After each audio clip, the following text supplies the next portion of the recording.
Winning the fight against fraud and error could save billions of pounds a year. But it's not enough to get better at recognizing and tackling fraud and error. Government can't be seen to tolerate them either.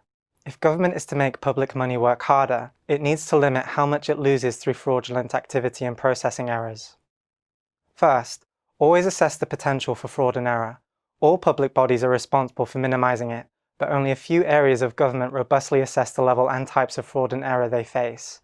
This means the actual levels are likely to be higher than reported. Next, it's possible to design fraud and error out. 2/3 of counter-fraud officials spend their time investigating fraud. If more of them can focus on prevention instead, they'll save time and money.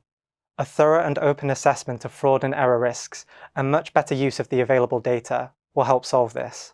Finally, allocate resources appropriately. Most departments have limited counter-fraud capabilities, making it difficult to adapt to new and unknown risks. Across government, managing fraud and corruption is all too rarely prioritized. DWP and HMRC both provide a good example of allocating counter-fraud resources in line with risk appetite. With the COVID-19 pandemic still a recent memory, our Insight report on tackling fraud in government spending during an emergency is especially useful.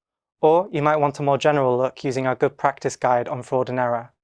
We've also got value for money reports looking at fraud and abuse in the higher education sector, and how well departments are introducing effective fraud prevention controls.